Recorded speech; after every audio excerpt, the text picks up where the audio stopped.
welcome to our Mico Podcast. I'm Mallory the teacher. I'm Rachel the beginner. And today our special guest is... Melissa.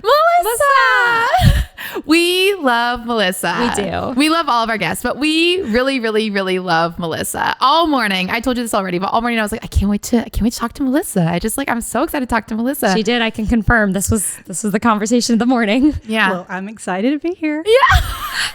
And you also look so good. I know it's like a podcast, and if you're not watching it on YouTube, you can't see how she's dressed, but she has a beautiful poncho on. Oh, beautiful. And she also has this beautiful necklace on, and I immediately was like, did you make that? And she's like, I did a while ago. And I was like, of course, anytime you have something especially beautiful on, especially jewelry, I'm like, you made it, didn't you? And you're like, I did.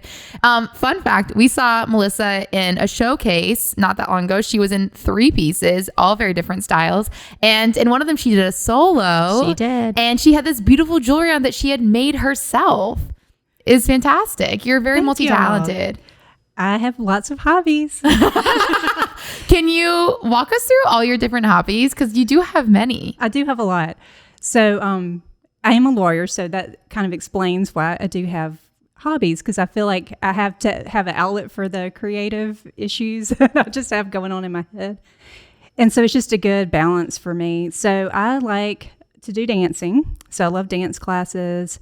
And then I also like to do art. So I do painting. And actually I started painting when I was in law school, just as a way to sort of get stuff out. And it was an easy thing to do by myself at home. So I've just continued over the years experimenting and doing different things with painting. And then what else? Beading. I went through a beading phase with jewelry, and now it's the painted jewelry. But I did go through a beading phase. I still have like a whole, I don't even know what you call it, like chest full of drawers of beads. That I say one day I'll go back to those. But I was kind of obsessed with that for a little bit. And then what else? Oh, I like to do writing. Haven't done as much lately, but creative writing also. Yeah, because you write a blog for the law firm. And then you also write creatively on your own, like short stories and scripts, and you've submitted a few to different like contests and festival things, right? Is that correct? I have. Yes, yeah. I submitted for some film festivals, some screenplays, and then several years back I did short film. Actually, took some to completion, and that was fun. So wrote the script, actually shot the film, and it played in a couple of film festivals, so that was fun. That's awesome. A lot of people don't get that far. I was going to say, a lot of actors who do this full time, who are like, I'm going to go make my own project, don't get that far. Yeah. They don't even finish the script to begin with, but even if they do, then they don't actually because it's hard. It's hard and it takes a lot of work. Also, real quick, we should have given you this in the rundown. You want to make sure you talk into it. Yeah. So even when you move towards me, you can move it with you, or you can stay here and I know actually think we keep putting our guests in the worst spot. I know. That does that. I should just put them where I'm at. I'm a creature of habit, which rude. We'll fix it. We'll fix it. We'll get there. But yeah, so you just want to make sure that you're talking into here. Yeah. Perfect. Okay. Yeah. But anyways, go ahead. Oh, I think that's most of my hobbies. I mean, that's a lot. Yeah, that's a lot. Well, also, so I think you know this, Rachel Lynn, but when what was it, earlier this year when I started to go back and forth to New York a lot, you gifted me coasters that you had made that were beautiful. I mean, like stunning. I don't even know how to describe them because it's not, I want to say it. I want to say like tie-dye, but it's not tie-dye at all. It's like this like swirled. Marbly. Thank you. Yes. So during the pandemic, I'd already been painting, but I would say actually right before the COVID pandemic hit, I had started a new style of paint pouring and loved it. It was like my birthday's in February. So I was like, for my birthday, I'm going to start a new style of painting. And so that February, I'd started doing paint pouring. So basically, you just put a lot of paint, and there's different techniques you can do, but it's very, you kind of do like a painting in one session. Like, so you'll figure out how you're going to mix the paints, what colors to use, and then you sort of manipulate it while it's all wet, and then you have a finished product. So I started to do that. And so during COVID, I had like Tuesday, Thursday, and Saturday nights were like my painting sessions. And so it was pretty regular for that whole year. And I've continued it. I don't always do it those same 3 nights, but that was kind of my pattern then. And so about a year ago, I started a new style, which was kind of similar to the paint pouring, but it was bloom and swipe art. And so there's a artist in Australia. Her name is Shelley Carruthers, and she... That's okay. No, that's fine. That's fine. She Also, actually is I'm known adjusting. Hold on. I'm going to adjust your levels because I'm hearing a buzzing. Are you? Yeah. Okay, great. We had to take a little break because we were having some technical issues. Now we're sitting like 6 feet apart, which, Whatever we got to do. yeah, whatever we got to do. Okay, but Melissa, please tell us how, because you made me these coasters and you're Yes. talking about the type of painting, and Yes. you can absolutely do a shout out to the person that you got this from. Okay, so I was seeing some particular paint styles that I really liked on Instagram, and I kept seeing a similar style, and they had these what they call cells, and they just really caught my eye. And so I was like, what is this style? Like, who is responsible for it? So I just started to look into it, and it was an Australian artist, Shelley Carruthers, and they call it the Shelley art style.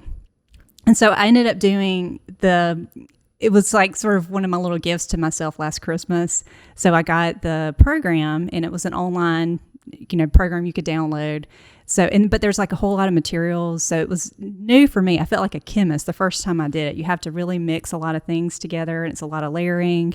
So the first time it took me forever to mix my paints, but it was so much fun. So I'm still experimenting with it, but it's basically, she calls it there's a bloom technique and there's a swipe technique. And so the bloom technique is basically you layer a lot of paints together, and then you literally blow on top of it and you manipulate it. So it's literally you blow on the paint. And then some people use little mini hair dryers.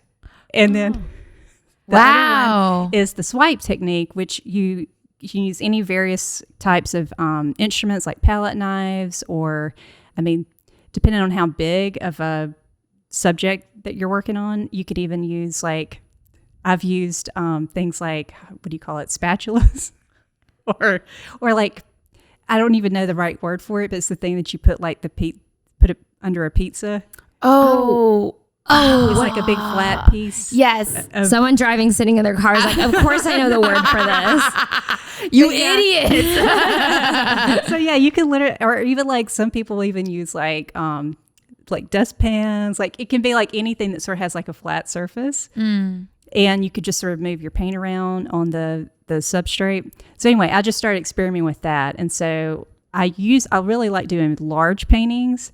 So for me, doing small things was a challenge because it requires a lot more detail, and you work on such a little small space that when you're working on a large piece, I feel like you can kind of have a lot more freedom, but you're really confined with a small space, and it's a good way to practice. So I made a bunch of coasters. What technique did you use on those coasters? On the coasters, I think the ones I did for you, I might have used the swipe. I want to say I did. I kind of prefer the swipe. I feel like the bloom is harder because there's just so much that goes into blowing the right way. Yeah, distance and how hot. Or it's you have to kind of angle your head, and then it also depends on how you the order you put the paints down.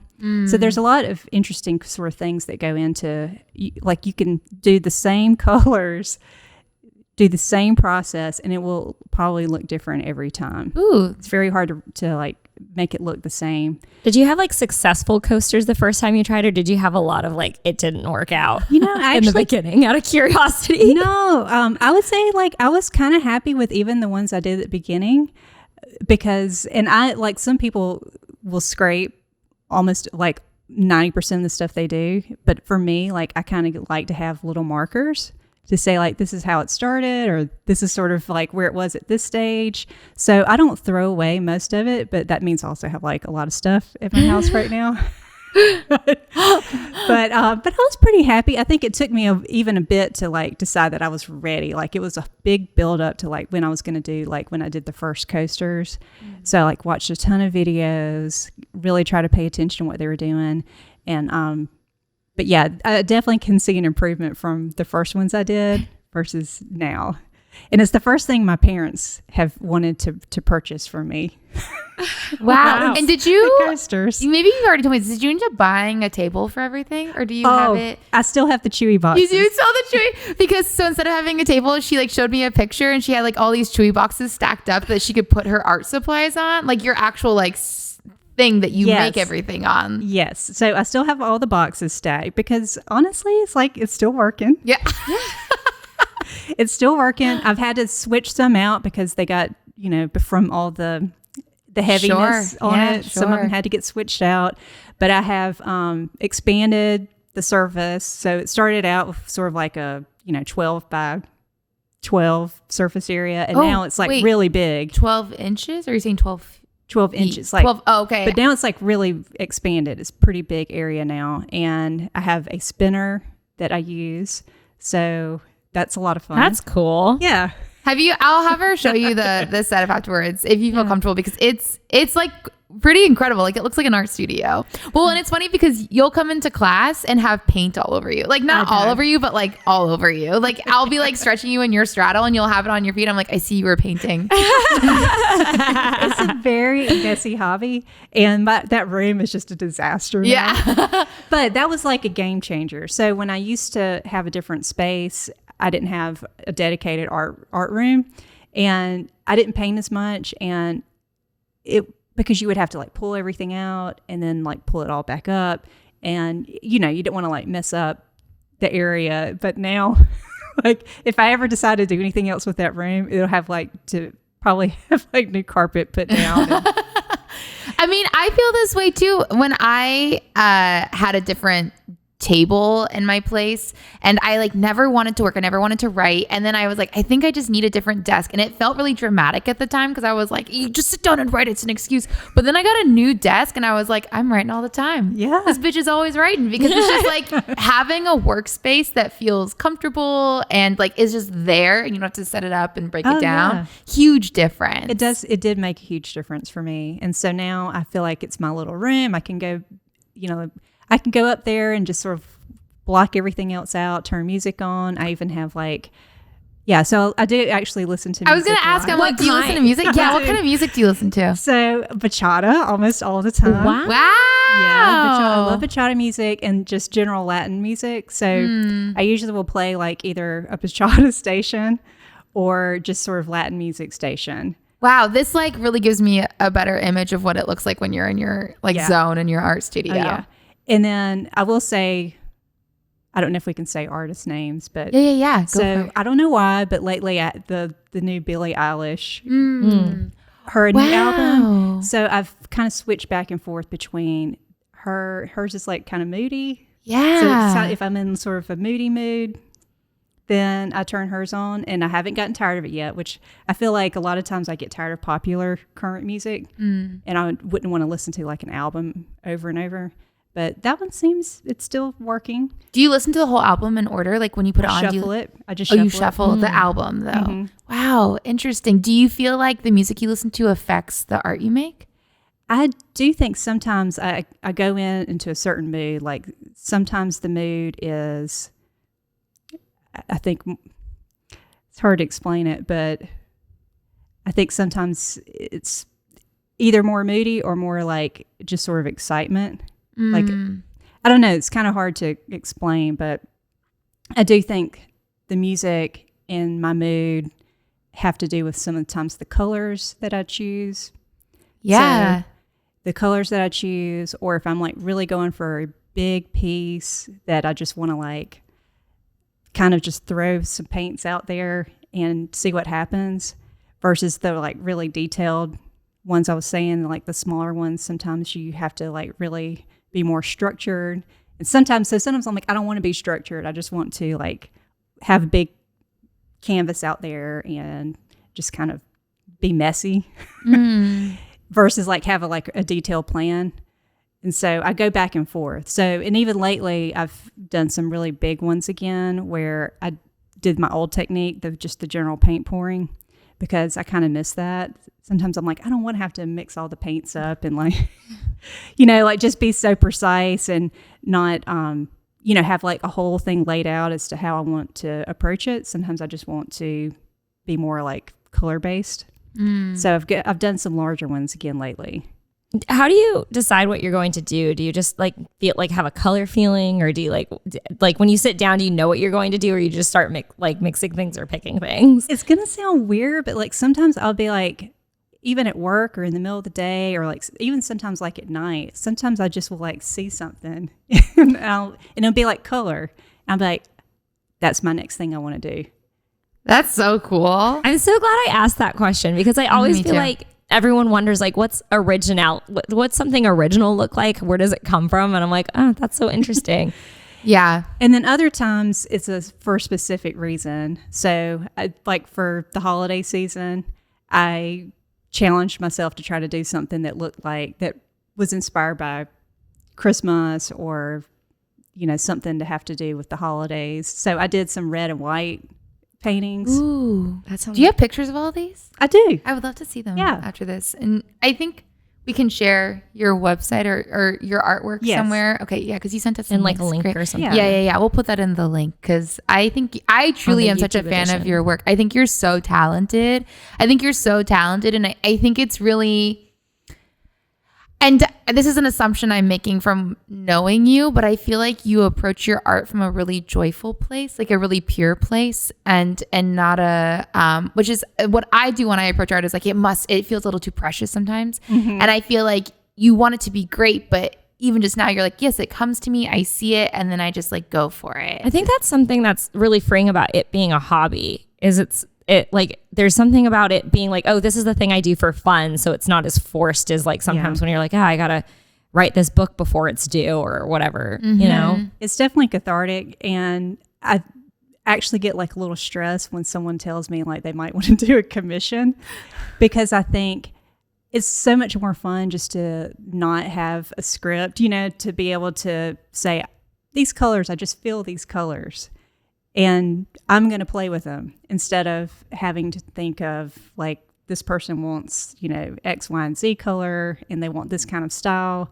And then you're like, oh, wow, like I've got to, satisfy like what someone has ordered. To me, it's a lot more, those are stressful. So I much more enjoy like when I can just kind of do whatever I want to do and see what kind of comes out of it. Yeah. Have you had moments where you've considered becoming a quote unquote full-time artist?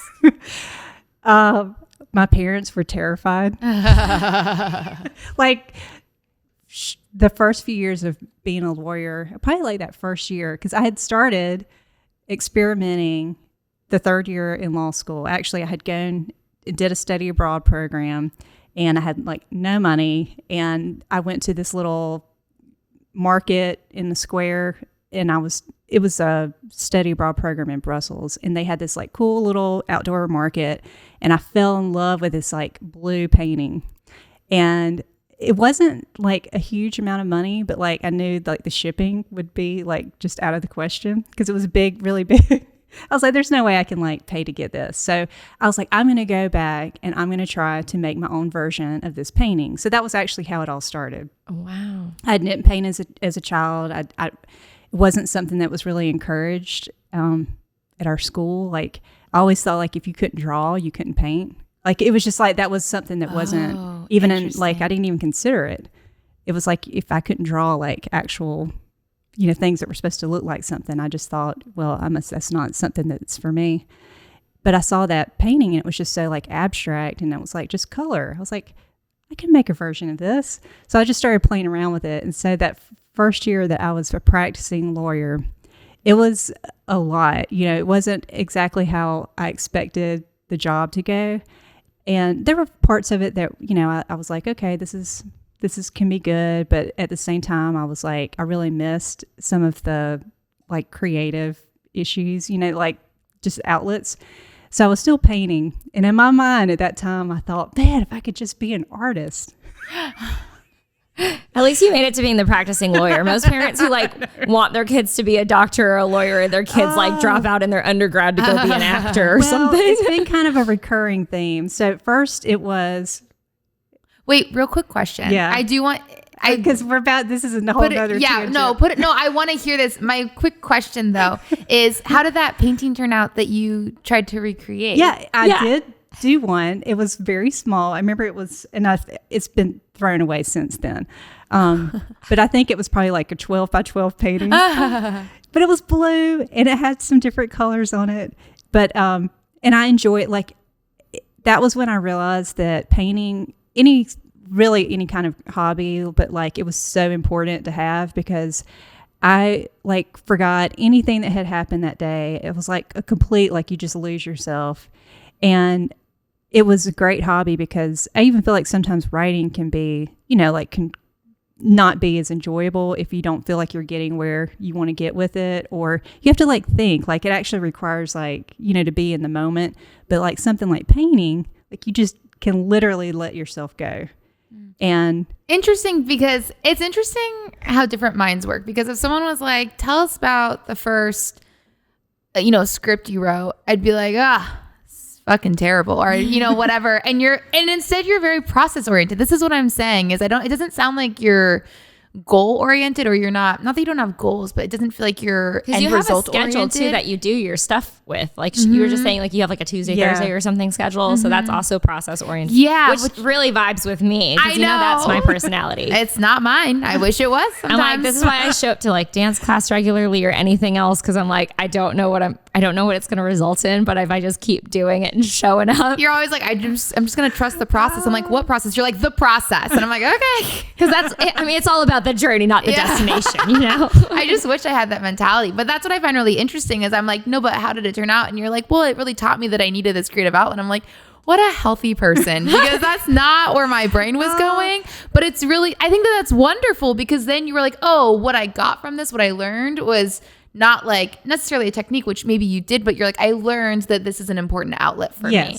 Well, and I've had more than one like teacher or mentor or like person I've sort of looked up to say you can never get like too attached to any of the art that you do. Like, you should always be willing to paint over it, or because I don't know why that stressed me out. Yeah, that puff of air was Rachel M having a heart attack. Paint over it. It took us so long to get here, goddammit. And actually, the shop's not around anymore. It was before all of the like sort of paint by numbers like places popped up. I went to one of those like auctions and like bid on a bunch of things one time. This was before I changed like jobs the first time. And one of the things that I bid on and I got was this like little painting class. And so I had been dabbling on the side and I was like, oh, this will be good. I can go to a class that actually like has some instruction, because I've never like taken like formal classes. It's always just been experimenting. So I did this little class, and it ended up being like therapy, because the whole thing was paint. I'm trying to remember what she called it. It was like paint like you're going to burn it. But it was it was really intense, and like I can't even explain it. This was been a long. It was what many, a many name years. of a class, though. Beautiful. It was many years ago, and it was like right before I was changing jobs. I had like a lot going on in my head, and so I remember she would have us do these like exercises, and we would like close our eyes, and she would like walk us through some steps. And she said, like, by the time this course is over, like, you're going to see something. Like, whenever she, like, went through these little exercises as you were, like, having your eyes closed. And I didn't see, like, I was, like, I remember being, like, halfway through the course. And every time I would go in, I would, like, start over and paint something else. And it was almost frustrating, because I thought, like, other people seemed to be seeing whatever they were supposed to be seeing. And I just kept changing mine. But I remember her telling me, like, that was part of the whole thing I was getting out of the class, was that I was in some kind of like state of change. And I actually was, so that it was like difficult for me to find like that focus. But at the end, like, we had some kind of ceremony, and I think she told everybody, like, you're supposed to go burn like whatever you do, like literally burn it. Because the whole idea was to like paint like you're going to burn it. Like, it was just the process, like you were talking about, of getting there, not like what it was. But I remember thinking, like, I did end up seeing something. Like, by the time it was over, like, I thought something's wrong. Like, I'm just not going to see it. I'm not like there. And I did see something, but it was kind of like a disturbing. When did Like, you? I remember it was like red. Like, it was almost like, this is going to be weird, but it was almost like red and bloody. And I was like, okay, I'm not like, You're like ready to burn it. But okay. So to me though, I'm like, oh yes, there's like, you're in transformation, you're in change, you're burning down things that like you're starting anew. Like to me, that almost makes sense because you're like slashing the old to make space for the new. Because she said that's not unusual. I just remember telling me like, don't feel bad like that you keep seeing something different because you're sort of in flux. But at the same time, and I remember going to the thing, it was like maybe like 6 weeks or something, and thinking like, everyone else like has this like product. Yeah. But it was like, I think it was a good, as soon as I think back on that, it's like, it is a good thing to remember. Like you should never get too attached to anything because it can always like either be better or worse, or, you know, you can always, it's just like a moment in time. What were you doing when you saw that image for that particular project? I don't even remember the steps. I just remember it was like several things. Like, I just remember she would tell you like, now you're doing this, now you see this, or she would kind of just like walk you through it. I can't even remember it. But the thing you ended up seeing, did you see that while you were in class, or were you like, it was out? while we were in class. You did see it in class. We painted in front of people, which was also kind of stressful. Oh gosh. Wow. This sounds like an incredible class, but also so stressful. I feel like there'd be so much growth happening though. It was like I've never done anything like it before. I've done since then, like going to some of those little workshops where you have like a theme and you paint in front of other people. But, and so those are kind of stressful too, because you have like a limited time and you've got to come up with something. But that class was like nothing else I'd ever done. It was like a little moment in time that was like really weird. And like, I felt like I bonded with like all of the people in the class because we also would like get in a circle and like share stuff that was going on. So it was a really deep. I feel like this is like the visual art version of Meisner. Yeah, that's exactly. Or it's like, you know what, between this moment and the next moment, like 1,000 years has passed. I never knew what I was signing up for. I was like, I just thought I was going to like. Is that class still happening? Because honestly, I might sign up for it. You're about to bring your watercolors, Mallory. Because I'm about to start watercoloring because I'm like, I need like something to distract my brain. And Mallory's like, we'll go down this road because I always pick up so many hobbies as well. Yeah. And so the fact that you're like, I want to go take this class, I'm like, bring your watercolors, Mallory. That's the origin of this. I'm really inspired because I feel like I've really lost touch with pieces of myself as an artist. Yeah. Because I am so, Rachel knows this, I've had many a meltdown this last week about me being like, nothing's getting done.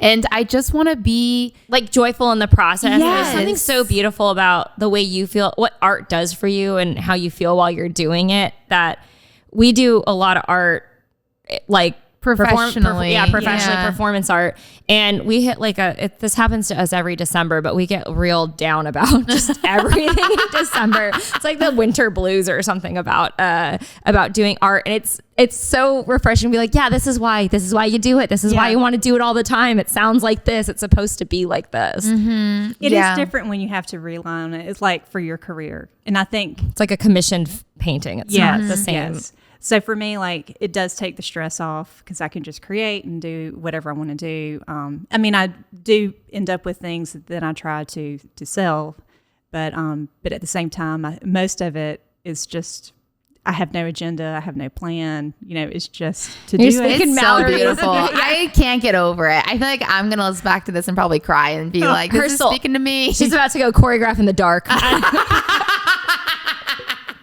How dare you? And this whole time I'm like, what can I do that's for no one else, just me? Like, I think it's really important. Tons of things you could do. Yeah, and I think that's why whenever the thing that I'm not, that I don't have a deadline for, that I'm not quote unquote supposed to be doing, that's the thing I never have inspiration for, but it's the thing I'm not supposed to be doing that I'm always like, this is the thing I feel really alive about. And I'm like, well, yeah, because there's no pressure to do it right now. That's why. That's the kind of outlet that you do need. And there's tons of outlets that you can find. Mm-hmm. And something she struggles with is she's like, if it's not an investment for my career, then it's like I'm wasting time or I'm doing this thing. And that's what I think you struggle with the process you were voicing earlier outside of this podcast is just like, it's hard. I think, and in the last couple podcasts, they're going to be like, Mallory's going through something. They're going to hear it over the course of this series. They're like, but I like paint like you're going to burn it. I was like, wow, that sounds like a life lesson I need specifically. Well, and it's interesting. I'm glad you brought that up because one of my questions was going to be, how do you know when a piece of art is done? Yeah. Oh yeah. Yeah. It's really hard to know when to stop because just like probably with writing, you know, it's hard to know when. Doing your makeup. There's so many things. when even like a story is done. Because you Yeah. can always go back and keep like picking at it. And But I think the difference, I will say, is that with a script, at least you're like, okay, it doesn't need to be, but like you're following within a certain guidelines of like how long it should be. And honestly, a lot of times I know it's done because I'm like, it's time to film it. Like the deadline is here. And this is why I think deadlines are helpful sometimes because I'm like, there's no more touching it. Also, my creative partner is very good at being like, it's done. We're good. We're stopped. Like he's very good at knowing that point. And I think that I just get honestly exhausted with it. Like I'm too fatigued to even care anymore. But that's like, it's so interesting for you though, without deadlines. Like how do you finish? How do you do it? well, with the painting, at least with the paint pouring, like it's kind of what you're saying. There is a finite time that you have to work with the painting. So usually it's in one session. Now you can go back and you can do stuff to it. But at least like when you lay it all out, there is like a certain window that you have to sort of manipulate it if you just don't want to like paint over it the next day or 2 days later whenever it dries. But yeah, I don't know. It's hard to know, like, because there's been times when I actually had a plan and I was like, this is what I kind of want to do tonight. This is what I like have envisioned, you know, this painting to look like, and I'll start it. And sometimes I'll like do what I kind of had in my mind and I'll finish it and I'll look at it, I'm like, this is boring. It's like, it doesn't do anything for me. And I'll kind of look at it again. I'm like, it's what I set out to do, but I'm just not like into it. And I'm like, if I'm not into it, then there's no one else is going to, you know, I think if I don't want it and wouldn't put it on my wall, then it's not there. Like there's no need to do something if I don't even like it. So I'll sometimes be like, all right. And I think a lot of times it's when I try to do the simple, I'm trying to think sort of, not simple, but just sort of like less complex, because I see other people and I like it when they do it. And sometimes it can be very like, sometimes it's like almost all white and just a little bit of something on it. oh, I see. So like a little less going on, like a little less like busy. Minimalist. Okay, great. There we go. I couldn't think of what to call it, but like very minimalist. And so I'll do something. I'll be like, God, this is just not for me. You know, I did photography for years and I had the same thing where there'd be all these styles that I'm like, oh, I like this. And I would like practice the technique and, you know, and almost like copy the technique and the editing and everything. And I would see it on my own work and I'm like, this is not the right fit for me. Yeah. And I executed it properly. But when I looked at it from its original image to how it was like finished, there were so many points along the way that like my mind wanted to do something different to it. And then it was no longer, I just realized I'm like, oh, it's weird that I thought I liked something so much and then I did it and it didn't do the same thing for me anymore. Yeah. So it's kind of just like what you're saying. And I don't understand like why I don't like it when I do it. So then I find myself like doing the crazy patterns again. Or like I try to do neutrals and I like really try to do neutral colors. Well, okay, this is funny because I own your work, which the one you gave me, you're like, what are your favorite colors? And I was like, black. And I love them. Like to me, they look very like elegant vibrant and beautiful and like, yeah, like classic, but knowing what you usually have, it's like gold, bright pink, like bright yellow, like it's like really bright colors. So that's why we're laughing when she says pastel neutral. pink, teal, mustard yellow, and neutral, like a beige outfit for our listeners who can't see. So I'm still trying to do the neutrals. It is. And sometimes, it's like what you're talking about. I like it with other people's. Yeah. And I like it even for things that I have bought for myself. But I just have a really hard time, because I'll start out with like a neutral palette and the next thing I know, it's like some of my other colors are sneaking in and then suddenly. This was like moody Pacific Northwest looking photography for me. I was like, I love it. I love like the overcast. I love the Pacific Northwest wedding look. And then I did it and I was like, I'm just not like this moody as a person or something. And then I would look at it and like, I would want to take the photo different. I'd want to edit it different. And then it didn't match any of my other work. And there was just something, I was like, it was so, and I was glad that executed the technique because I'm like, at least I know that I don't like it for itself and not because I can't do it, which I think is like a huge personality trait of mine. But I had a similar thing where I was like, I'm doing it. It looks correct. It just doesn't look like any of my work or feel like me at all. And I do find that the times that I end up liking my stuff the most are when I allow myself to be free. So like when I do go out saying I'm going to like try to like, you know, do my version of this or that, and I'll try to do it, and then I'll be like, I just need to do more to it. So then I'm like, stop like with the boundaries, you know, just, you know, let the brush speak, you know. so Yeah. follow the brush, or like let the paint speak to you. And sometimes it's hard to do that. Like you want to go and like, you're like, but this is what I said I was going to do, or this was the plan that I was trying to like come out of this. And sometimes it's like when you let that go and just say, I'm just going to see how I feel inspired. Those are usually when I like it the most. And that's when I usually know when to stop. It's when I've actually let myself do that. So sometimes, like you said, you execute what you sort of said, this is what I plan to do tonight. I did it. But then I'm like, I'm not feeling it. And so then like sometimes I'll like completely go a different direction, and like sometimes even pour like the whole base and like start over where everything's still kind of wet. And then I'll be like, okay, I like this. I'm done. I'm good. Yeah, I feel like even as a performer, I've done this where I really covet the way that someone moves as a dancer, or, you know, the way someone writes. And I try to mimic that almost and like fit myself into that box. And I'm like, well, I'm not that person. My body doesn't move that way. And I never like it. But then when I allow it to inspire me instead of like making boundaries within what they're doing, I'm like, oh, yes.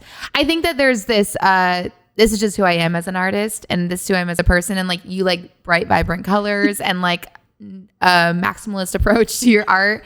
And that's what we love about you. Like, I feel like Anya, one of our previous guests who teaches acting, he's always like, this is not saying you don't like this, but he's like, the thing you don't like about yourself is the thing that makes you unique and the reason people like you, like as an artist. It's the thing you can't change about yourself, and you, even if you wanted to, you couldn't. It's probably because it's like the weird thing. So you're like, oh, this doesn't belong, instead of it being like, oh, this is like the unique and the original thing. Yeah. Yeah. That's okay. Do you feel the same way when you do jewelry as well? I do try to find like something that sets you apart. And I think, like you say, you try to be inspired, but say, what can I do to make it something that's special, unique for me? Yeah. Do you have, I know you're talking about schedules. Do you have a schedule where you work in, you know, painting, jewelry, and dance? Like, do you have a specific schedule kind of system for yourself, like week by week? Well, it had been like during the COVID year, it had been like the Tuesday, Thursday, Saturday. And that was also because it takes some time for it to dry. I would do it every night. So, so Tuesday, Thursday, Saturday, you were But painting. the medium is giving you a break.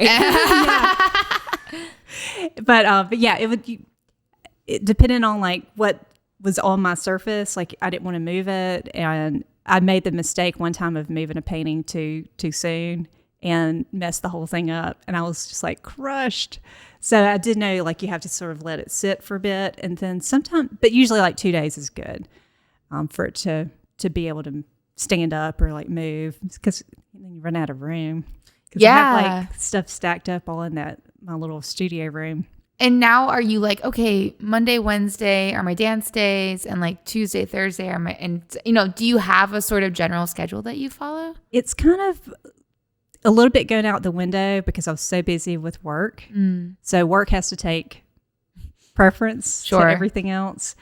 So the last few months, I haven't painted as regularly. Also, I had a different schedule that I had to follow because I did a holiday market. Yes.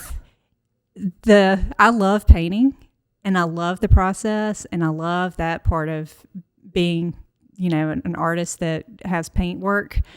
The part that I do not enjoy, but it's a necessary part, is the finishing. So for mine, you have your painting, you let it dry, like usually you let it cure for like 30 days at least, but then you have to put some type of top coat on it.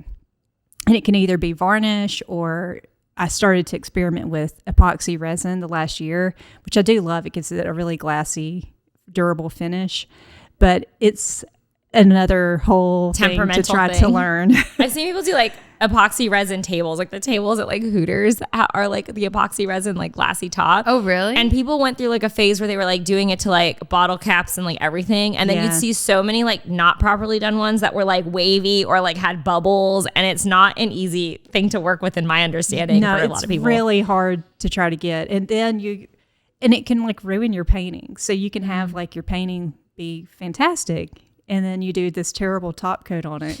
And it's like done, you know? Like anyone who's ever done their nails knows how this goes. I know, yeah. And the resin is like, so I'll sometimes get like the paintings like backed up to where like I'm like put it off the resin like as long as I can, because I'm like, if I could pay to like have somebody do that for me, I would do it in a heartbeat, because it is really touchy. And you have to like, I've got a little blowtorch to try to get the bubbles out. I wear a mask. Wow. I wear like a bunch of gloves. It's like halfway being in construction. I know. Because one time I did make the mistake. I didn't realize it. Like I tried to be real good not to touch my face or like anything, but I had some, like I must have had some on either my elbow or my fingers, but I did somehow manage to touch my face with it. And it's no joke. Like they say it's toxic. It really is. Like I had to go to the urgent care center the next day. It did flare down, but like my skin like broke out in the worst kind of rash. And I remember my like around my mouth. I guess I'd like just touched my face all over. Like it was like, oh no. I know. Rob's hand on face. Oh my gosh, like my mouth was so swollen, like my lips. Oh no. Was it painful? I just got like concerned. Yeah. I looked in the mirror and I was like, I woke up that morning and I was like, something doesn't feel right. Mallory's just had a couple rashes, so she completely I know. relates. I'm just like, I'm so sorry. Something just didn't feel right. So then I went, and it was like my eye too. So it was like the lips and my eye, and the worst was like the eye really scared me, because it was my like you couldn't barely see like my eye. My eyelid was so swollen. No, that's my worst nightmare. Like getting stung by a bee. Or I like know. that. It was terrifying. And so I think I even did I go? I might have gone to, because I think it was like a Friday morning. Or sorry. It's okay. I got it. I think I went there that morning. And it had sort of died down by then. But it was like really scary. And they gave me some antibiotics and stuff. But now I do like, I'm much more careful. Like I said, I put a mask on. I tried the goggles, but they got fogged up. So Please send me a selfie next time you're doing this. I mean, I wish you had the goggles on too, but like, please send me a selfie. I'm like, that should be what we put on the thumbnail. We won't, but that would be incredible. You would like. It'll be Melissa the lawyer, but she's like wearing like goggles and like a chemistry kit. I was gonna say, I feel like she's in like a lab. crazy. And then like I've got the 3 cats, so I have like little hair fuzz and things flying around, and so I had to get like a diffuser. Yeah. To help, and that has helped, but it's a struggle. Like, so I have to like do all like a lot of setup and like really, mop and How long is it door to door? Like the whole process? Like you have like 30 minutes like to work with the resin. So you have to get everything sort of set up, and then you mix it and you lay it out, and it's like 30 minutes. That would stress me out. Wow. How long does it take you in terms of like, you're like, okay, I'm going to go paint tonight. Like between the cat hair and like setting up and the chewy box and the rotated, like how long is of your night is taken up when you decide to make something? I would say it really does vary, especially the part that really takes the longest is the mixing of the paint. So it depends on what kind of style I'm going to do. So if it's the kind where I'm taking sort of like almost like, it's hard to explain, but that technique I was telling you about, the bloom and swipe technique, it uses a lot of things you wouldn't expect. So there's like a house paint layer, then you mix another layer that has like kind of like untinted paint, but you mix it with like that you can get at Home Depot, and you mix it with other pigments in paints. And it's like you have to get the right ratios and the right consistencies. And so you got to figure out like all your colors. So there's some like prep time involved, and that actually takes a good bit of time, especially like when I was first starting. It took me forever. Did you get most of your supplies from a hardware store, or do you have to order some of it? Some of it I order. I get like a lot of the supplies from hardware stores. Then I get some stuff from Michael's, and then there's a company that is sort of affiliated with the woman that did this particular style. So it caters to fluid artists because they call this kind of generally fluid art. And so a lot of the products can come from there. And so, and they have like these pigments that are really cool pigments, and they come as little powders, and you think, oh, this is interesting. Like, how's this going to be paint? But it ends up like you mix it with the medium, and it ends up being like this beautiful, liquidy paint. But you wouldn't think it because it comes in like a little small jar. But they have tons of colors, and that particular company and that website. So that's where I get like those kind of pigment things. But otherwise, a lot of it Home Depot and Lowe's and hardware stores. Oh, cool. I'm so impressed with the patience that you must have to do this, because also like the figuring out of it all. Yes, feels that's like why I'm like, I wouldn't even get started. Yes. I would get so caught up researching how to start. Yes. I was like, the research you've done, the websites, the different tools, the different supplies, like that's exactly how I feel. To get to the point where you can Zen paint. Like there are too many steps. There's so many. Too many This steps. is why she's a lawyer. She can handle all those steps. Well, that course definitely helped. And then it's just a lot of experimenting. And I did do like a one-on-one video lesson with someone last year, and that was helpful, like for the blow technique. Yeah. Because I've had like stages where I did get frustrated because I feel like, okay, I'm doing what I feel like I'm supposed to do. I'm mixing things the way like it looks like I'm supposed to mix, but I'm not getting the results that I want. And there's so many different things that can kind of go into it. And so I have had some stages where I got like frustrated. I'm like, okay, this is supposed to be fun. What's going wrong? But it never has lasted for more than probably like, I think the longest was like a month. And I was like, I didn't know what was going on, but it was like everything I was doing like just wasn't working right. And I was like really getting frustrated. But then suddenly like it kind of got back on track. And I don't even know like exactly like kind of what I did to sort of correct myself, but a lot of it's kind of just figuring out like how much paint to put down. I think a lot of it's like sometimes you can use too much. It's knowing.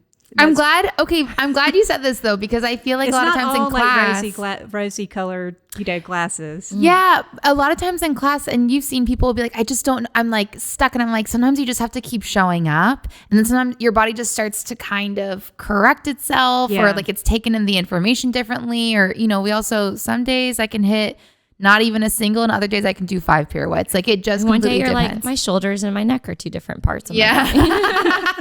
Yeah, so I'm glad that you said that, because I think that's the case with a lot of new things when you're learning is you're kind of like, I don't even know which direction to go. I like don't understand what's going on. But if you just keep kind of doing it, one day you're like, oh, things start to click.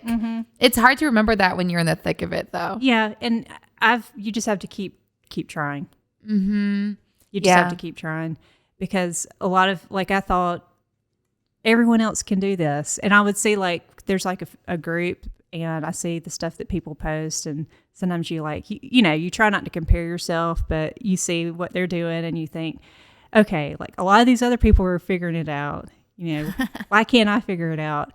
But it just takes practice.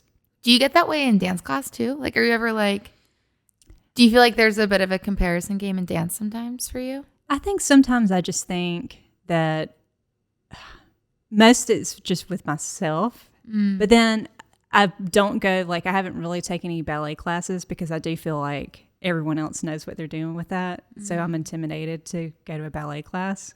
There's something about a ballet class in particular, and our last guest was talking about tap dancing. And I feel like those are two things that, from my experience, not as many adults go into with zero experience. Like it's rare that I have someone that I know or a student who's like, I really want to start dancing, so I took a ballet class or I took a tap class. They start with like jazz or hip hop typically, maybe contemporary, maybe, but even then I feel like people don't go in blind to contemporary. Yeah, you like I did a contemporary and a lyrical. I was like, I should go back to jazz and do some turns. Because I did it. I was like, but I mean, if you're not flexible and you're not that experienced, it's a pretty miserable class to do. You like aspire, it's beautiful. You're like, someday. But then you're like doing it in your own body and you're like, why? Yeah. So I understand. In ballet, there's a lot of vocab. There's a lot of technique. It's a lot of precision. And I know what I struggle with my entire life, and even now with ballet, is that I want to grip everything because I'm just trying to hit the first position, or I'm just trying to hit a fifth position. Like even to this day, the fifth position is the bane of my existence. Like I'm like, turnout's not natural on the human body. It's like not for my human body. It's not. Well, also like 300 years ago, people in France. Yeah. So that's I mean, that's so understandable to me. I even sometimes I'm like, I have to like gear myself up for a ballet class, and I've been doing ballet for 30 years. So I get it. I can't imagine you having to gear up for anything. A ballet class. But yeah, I mean, and that's why I'm like, I think it's normal to feel that way because it's like, and I think it's important for people to hear that because it also, in my experience with ballet, because I did a lot of ballet classes knowing it was like we're doing it for the process, right? Like not the goal. And it just doesn't look the same on a beginner's body. Like you have no turnout. Your positions don't look the same. You lift your leg. It's so far from where other people are lifting their leg, and everything about it feels wrong when you're starting. And it's still helpful. Like I think the vocabulary of it and the like the body awareness of it is so good, and you learn so many things about your body. But the whole time I'm in it, I'm like, I just hate this. And I love ballet. Like, to be clear, I actually do really love ballet. I think it's also important to note that, again, I've been doing ballet 30 years and my turnout is a little further than 90 degrees. Like, it's not very far and I can fake it, but it's frustrating on my body. There's a couple YouTubers that I've watched that were like professional ballerinas, and they'll show me they're like, this is my turnout that I always have to compensate for because naturally like my turnout's here. And it's so nice to see stuff like that because you just assume everybody is like 180 flat on the ground. It's like in a butterfly stretch. Like their natural turnout as professional ballerinas was like what? Like it's like mine, right? Yeah, like a little further than 90 degrees. In a frog stretch, you're like, oh, this doesn't actually look so far from what mine is. And I think it's helpful to see certain things like that because you just assume that anyone who does it has like a certain body type, but it can still look nice with not, with your bones being shaped differently. Yeah. But I keep saying I'm going to take some ballet classes because I know it would help me overall. It does because help there's a with lot the core that work. translates to other dances. Mm-hmm. And even like for that little recent showcase I did, I got to do 2 of the numbers this weekend in another event. So I did the little jazz trio a second time and the bachata a second time. And so we met up and practiced a couple of times before just to kind of go back through it. And there's one move where I'm not going to say it right. Maybe it's the floor jeté. I don't know. But it's when like the one leg goes up and gets replaced by the other. Tour jeté. Maybe that's it. Oh, tour jeté, like where you brush it in front and you turn. Yes. Okay. Yeah. Tour jeté. That. Great. And I'm like, right? I'm like, I've not said that word in forever, apparently. Okay. That was the name. And she's like, Melissa, I think, let's work on the tour jeté again. I was like, yeah, I don't think one leg's getting off the ground much. And she's like, yeah. She's like, it doesn't have to come up much, but I need you to at least get it up off the ground. Because the whole idea is like for there be some movement with 2 legs. So anyway, I was like, all right. So I did get it up last weekend, maybe an inch. I don't know, but it did come off the ground. But I was like, if I took ballet class, that would probably be like second nature because I think it's a common.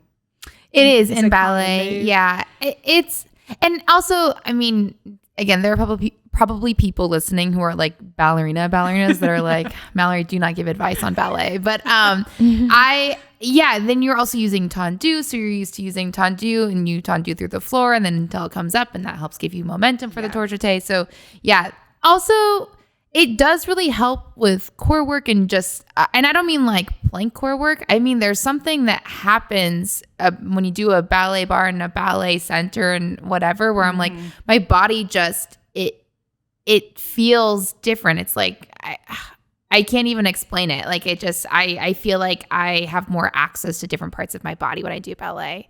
And you're doing pliés. Like you're just like, and things become more second nature because you're doing them at the bar for 30 minutes and then you're doing them across the floor for 30 minutes. So yeah, I mean, I'm a huge fan. I think, and you know, Rachel, because I've said this on every episode, I think that the more you can train in different styles, which you train in a lot of styles, which shows. It shows 100%. Even when you're shaking your ass in hip hop class, I'm like, this bitch takes a lot of different styles. It shows. And I think that ballet would just add to your tool. I think it would help me with some of my mental hangups.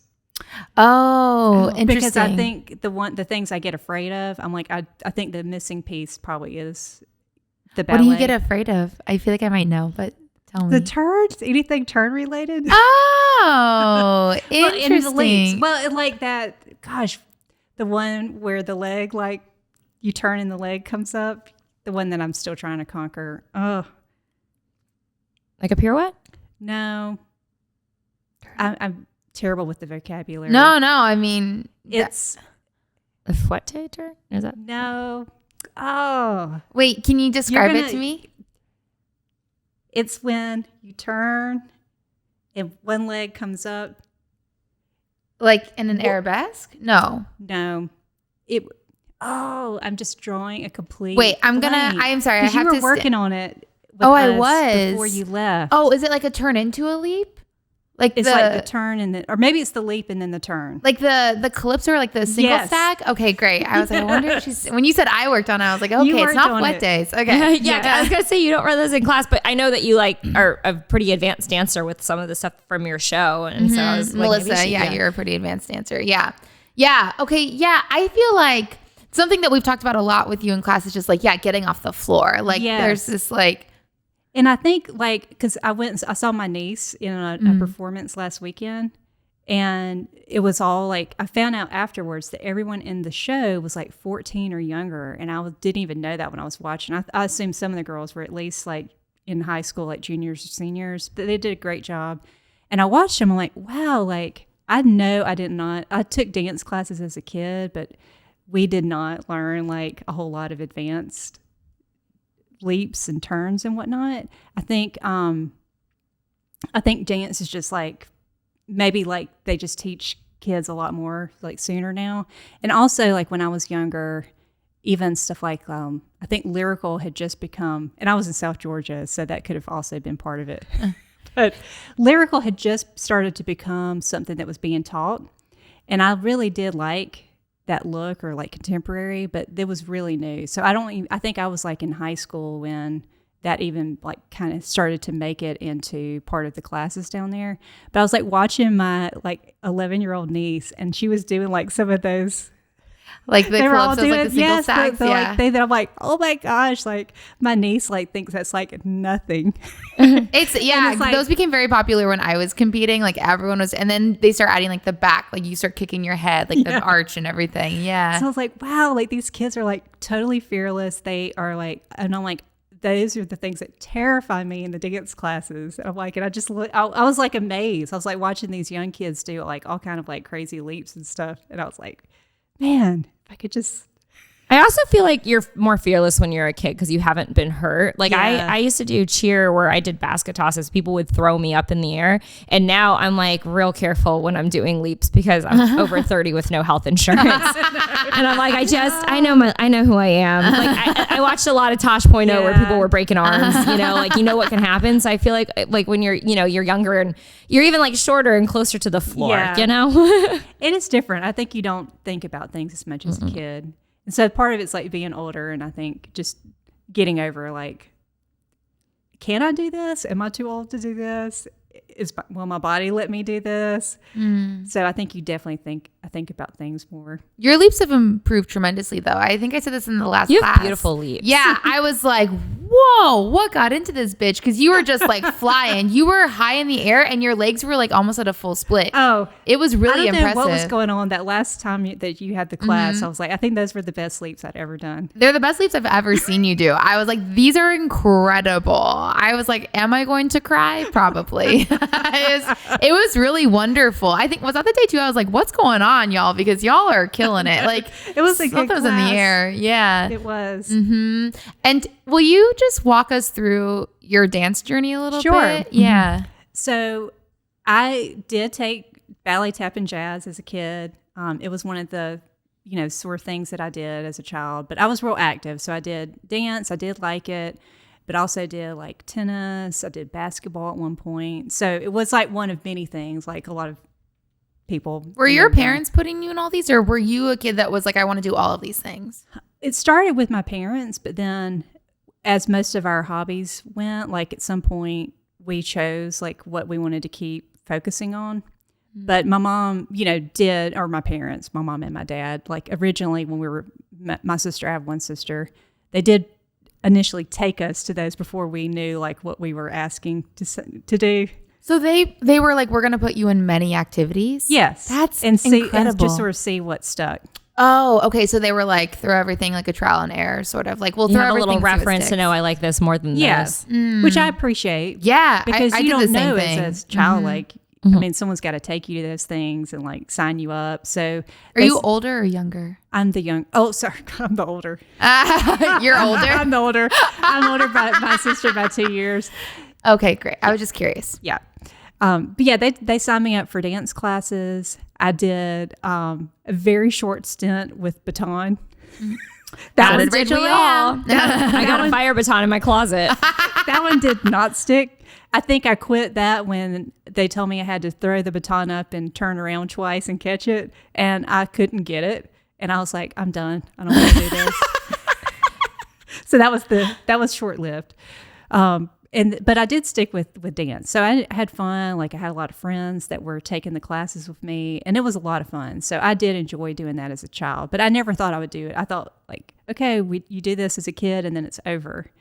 And so I went to college and I had, So were you dancing on like a high school team and stuff too, or were you in a separate studio? it was a separate studio, and it was she may still actually teach, but her, she was a great like teacher, and she was the only really, at one point she was the only dance teacher in our town. Wow. There came, I think by the time I was maybe in junior high, another dance company opened. And so you were at the same studio your whole I was childhood? at the same studio. Wow. Really the same teacher. Did you compete? Yes. So there was a dance company that you could audition for. So I did do that. Did you enjoy that? I did. What were some of the competitions you did? I wonder if we had crossover in the ones we did. I don't even remember the Can I name names. a couple? I know that we went to Myrtle. I remember going to a competition at Myrtle Beach. There are a lot in Myrtle Beach. don't know what it Okay, was. did you ever do like Spotlight, I wouldn't Starlight? remember the Okay, names. okay. I'm I like, really let me wouldn't. get into it with you. Okay, great.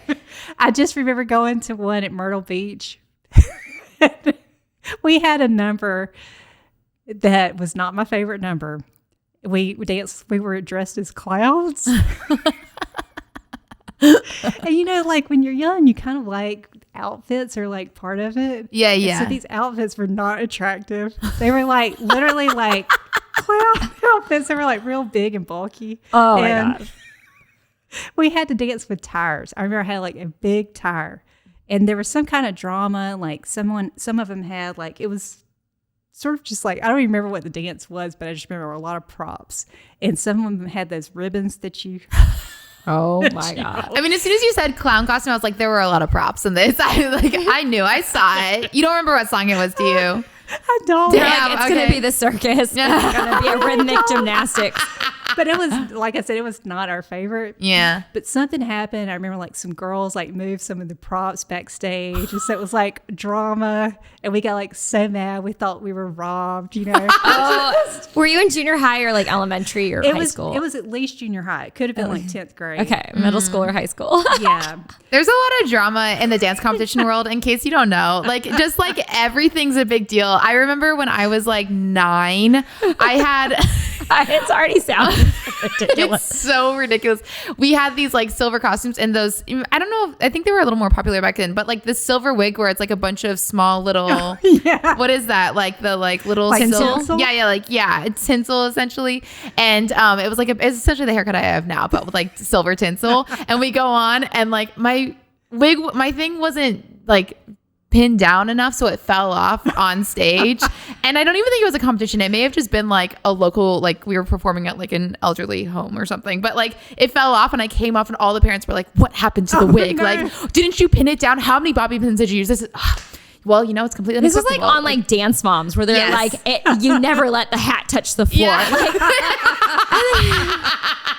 That is what that's what it's like. It's very serious. Like everything's so dramatic. You go and like see like a Broadway show and like a hat might fall. Yeah. And it's like, and then they just keep going like a professional. Walk with it. Yeah. On their foot off the stage.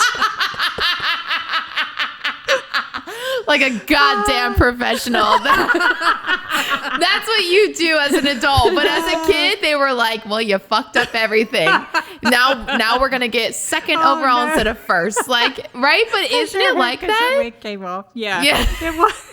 It's that serious. Yeah. But yes, but I never thought I would dance again. And so in college, I had a PE that I needed to fill. And I think one of them I just did like literal like PE, like just whatever physical like fitness. But then I was like, okay, I have like this other PE to fill. And so I took 2 dance classes in college. One I took was a modern class. I still remember it. I didn't know. I had no idea. I know now, like what kind of modern? Because y'all, in case you don't know, there's like modern that like sometimes I remember people the call teacher's first name. I don't remember her last name. And apparently she was like very well known at the school. Like she was kind of like, you know, someone very respected. Like she was like a thing, you know, like she was someone that everybody was like, oh, her. And I'll remember like, I just was like, I'll try to go with the flow. I felt like I was like in a class with people that were like, probably everyone else was like either a dance major or a dance minor. And then there was like me. That was how I felt. Like everyone else kind of knew what was going on. And then I remember, but I kind of enjoyed it. Like it was hard. Like I was like, I have never done this kind of dance before. Was this in Georgia really still awkward. For undergrad? Yeah. It was. Where'd you go? University of Georgia. Oh, okay. Yeah. And what was your major for? At the time, it started out sort of pre-med. And then that changed to English and French. Okay, great. Great. I mean, it got you to law school, so sure. Yeah. Okay, so then I you took were this modern in this class, and I remember she said like, okay, I think it was like maybe like Halloween was during this when I took this class. I still remember she said, think of become an animal or something, and like you're gonna dance like that animal. Oh.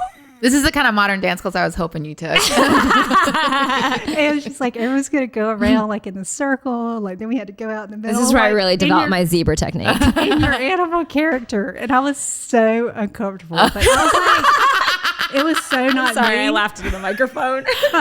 Which animal did you do? I don't remember. Like I think it was one of those things that I was just like, you have to do it. You're here. Like you have you have to move and you have to do this. Like you're like, and then I blacked out. You can't not do it. But I didn't take another official dance class again. Oh, you didn't? No, I just took that modern class. And that's what did it. I was like, this is not me. And so then I took a ballroom class. I was like, oh, this was fun. And they had like a little like junior like club.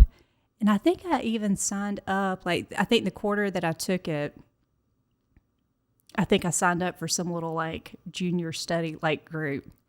And it was a lot of fun. I think it's so interesting that so many of us, because our guest yesterday also danced ballroom in college, we find it in college, and I'm surprised we don't make it more of a thing in high school. Like social dance doesn't take off for high school students.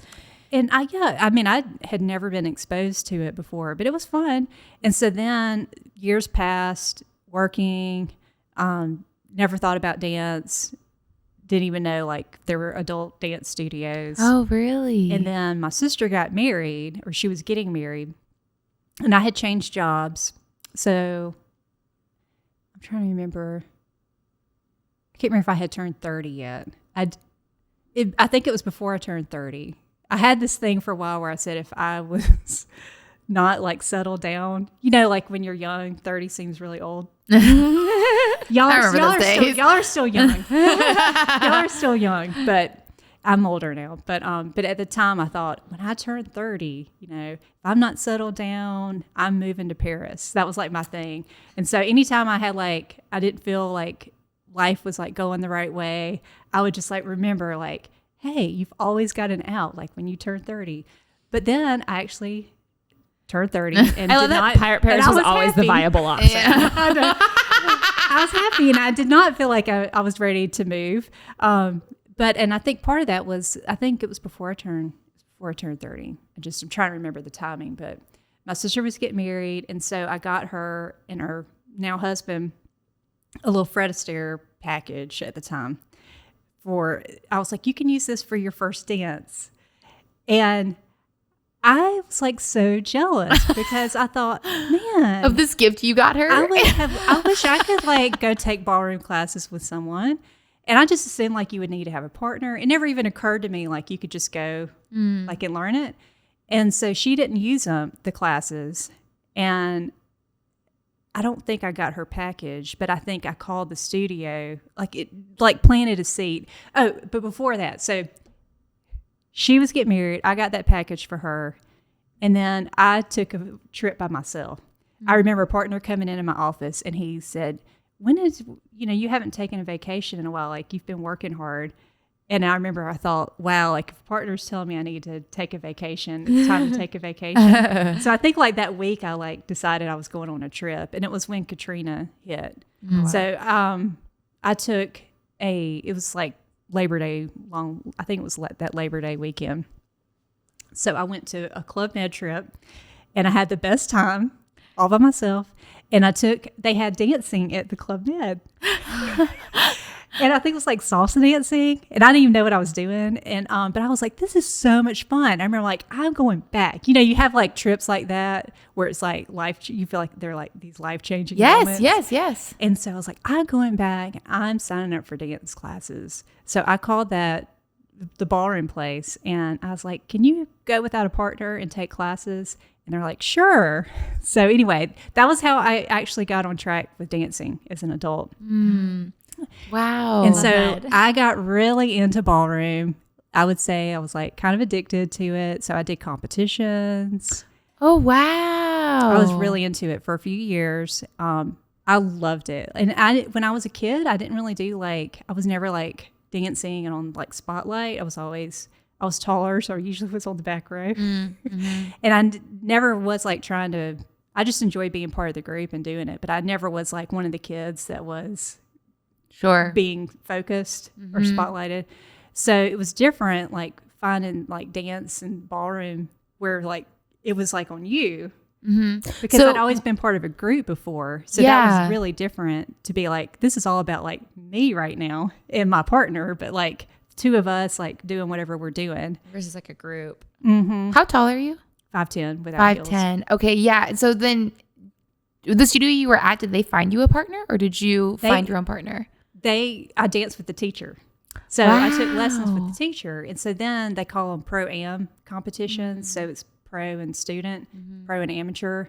So I would go and do these little competitions with my teachers. Oh, cool. Yeah. And it was so fun. And I realized like, I just loved it. It was like something like woke up.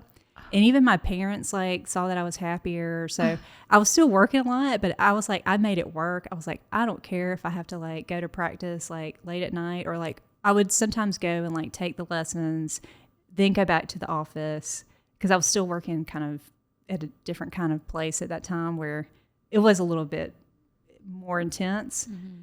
on a regular basis.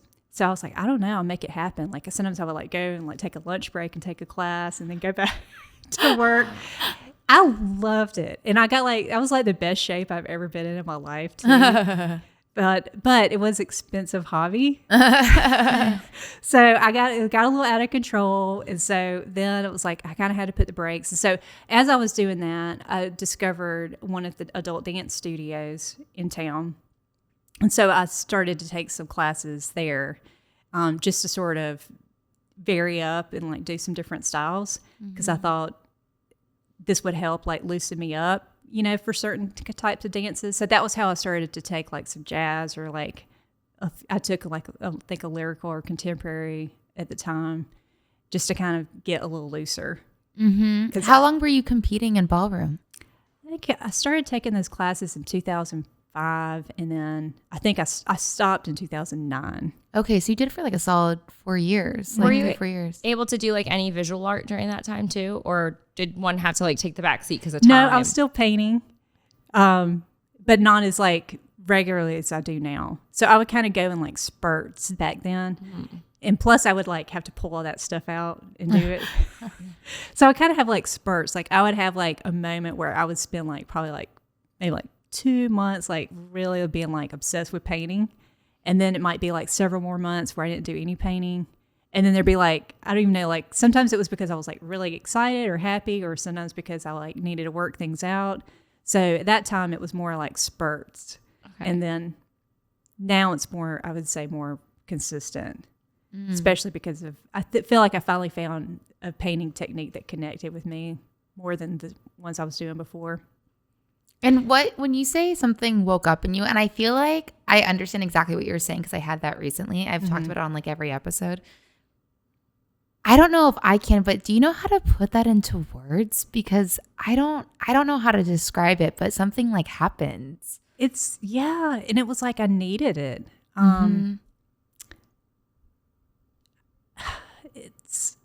It was a lot of different things, and it is hard to put it into words.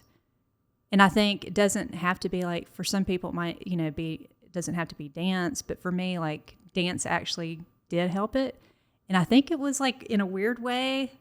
I mean, part of it was having a goal that you could work towards, and that was fun. The goal being like competitions? Not even necessarily competitions, just kind of learning like, because they had like, you could like compete a little Friday night events they had. So or not compete, but like perform. So I think it was like almost like a weird thing. It was like, I'll enjoy the performance aspect of it. Or, and I think too, like part of, I think my journey has been letting go of like, I had things so like controlled for so long. Like I was like controlled to like always have like something like a goal to reach for. And it was a lot of times school related. So I felt like sometimes looking back, I wish I had been a little freer and experimented more when I was in college, because it was always so focused on, I need to do this so then I can reach this level. And then you kind of get to a place and you're like, okay, I did all those things. I achieved these things. I'm still working towards the next one.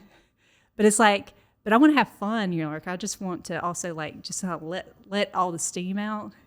Like just sort of, I don't know. So I felt like that sort of opened that up for me. And I feel like I'm still even now, like just learning to let go and like not be in control of everything. So I think in a weird way, it's sort of, I don't know. I'm not doing a very good job of putting this into words. No, I think you're describing something that I and a lot of people can relate to. I don't know if you can, Rachel. Yeah, because this is where I was like, I feel like a fish out of water, and then I'm in the water, and I was like, oh, I can breathe and like swim freely. Yeah, and I think that dance does a lot of things, but I think it is one place that I can let go. It's one place that I can release. It's one place I'm not thinking. Like you can't think. Yeah. And as soon as you think, I feel like then I'm like, well, now it takes like I'm fucking up the choreography. Yeah. So I feel like it's a place that demands all of your attention emotionally, physically, and mentally. And so it is a place to let go and release, because you're like, oh, for this next hour and a half, 2 hours, 3 hours, we're in this space together. my only job is to learn the choreography and do the choreography. There's something, and I don't know, it sounds really simple, but something like empties your mind and you feel like, oh, this is the task for right now. Yeah. Just like in yoga, you're like, oh, I'm allowed to not think about anything for an hour because this is what I'm supposed to be doing. Yeah. And I think that was really true when I first started doing that ballroom because my job was really stressful. So I remember like having that feeling like I don't care what had happened that day. Like I would go, and then that moment, even if I went for lunch, while I was there at lunch, like it was like nothing else mattered. Mm-hmm. And I would usually leave like in a much better mood. Even now, like if I go to a dance class, I leave, I feel just sort of like whatever seemed like it was so like critical or like serious before I go in, like it's like everything's just calmer. Yes, I feel like I hit like a Zen state, which is interesting because it could be like us shaking our asses. And then afterwards I'm like, okay. Because sometimes I think, okay, before I like respond to this person or before I like decide what I'm going to do about something, let me go to dance class. Oh, interesting. Because I'm probably going to like chill out a little bit after that and things won't be so like dramatic. And usually it does like calm me down. So I'll leave and I'll be like, okay, you know, not as like stressed and so. And then it's like you can just do it for you. Like I think it's like a personal thing. Like it's not about anybody else. And then like it's not because your parents are taking you. Like when you're an adult, it's like so different. Like you choose to do it.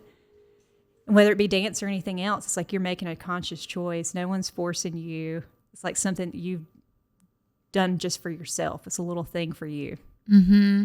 And I feel like I have finally gotten to that place in the last few years where dance is for me because when you're working, this is again like when it's your job and your livelihood and your career and you're dancing to book a job, I just was like, I don't want to, I really lost it for a while. But then coming back to it when I started teaching, I was like, oh, I love dance. And now it feels like it's something fun to do that we share with someone else or other people. Because that's the other thing. I feel like a huge part of what's healing about dance is sharing that with those people in that space for that time. Like coming in and it's like you and Shu and Lady and Rachel Lamb and Janine or, you know, like whoever's there, like Katie, like Sheila, like all these people that come in and even people who are newer and we share this experience together and it changes you. And we've all done the same choreography to the same music. We all shook our asses at the same time and the same 8 count and like it's healing. I'm getting chills. I get chills every episode, but like it's really beautiful to me. And I feel like every episode I'm like, oh, it's just so incredible. But it's like, that's why I'm like, can you put it into words? Because I mean, and I think you did a really good job of explaining it. It's like, you go in, you feel one way, and you leave a different person. And it's been different things for me at different times in my life. So like when I was first doing like the ballroom classes, it was like huge stress reliever because I really was like totally stressed. Like there was just a lot of like pressure. And so that was like an outlet for me. I'm not as stressed right now, but then now there's like the more social element to it. So you can go and like be around people that are like have the same kind of interest as you. I've made some good friends through dance and, you know, it's kind of like you go and you feel like you're with people like, you know, that are like you and have the same interests. So it's kind of fun like that too. And then other times it's been like it's just also a place to explore. So I think there's like so many things you can get out of it. Like it depends on the class too. So like in the Hills classes or like, when I started, like I've done some of the burlesque jazz classes, like it's a whole different sort of thing to get out of those. And even the hip hop, it's like you kind of don't feel so like, it's trying not to feel so self-conscious too. And you're like just trying to have fun and sort of break through some like barriers of feeling like, oh, I can't do that. Or like, oh, you know, that's a like thing I can't explore, but you can, and it's fun. Yeah. Well, that's why I always encourage people to take different styles too, because you find different pieces of yourself. And I think it's similar to trying different paint styles or listening to different music when you're painting. Like it just helps you access different parts of yourself and then you bring that to other parts of your life too. And I do feel like I'm kind of a late bloomer, like that it's just sort of taken me. Like there's things like I look back and I don't regret like any of my things that have been part of my path because they've all like taught me things and made me who I am. But, you know, you sort of also wish like, oh, I wish I had done this then or that. I wish I started taking dance classes a lot sooner than I did. But, I can't change that. But I feel like I'm still, even now, like after all this time, like learning to let go. And the dance really does help that. Yeah. And like you can take it to other parts of your life. Like I think I told you, like when I went to court recently, I was like, try to think of yourself, because I feel like when I'm in a dance class, it's almost like another like part of me like turns on.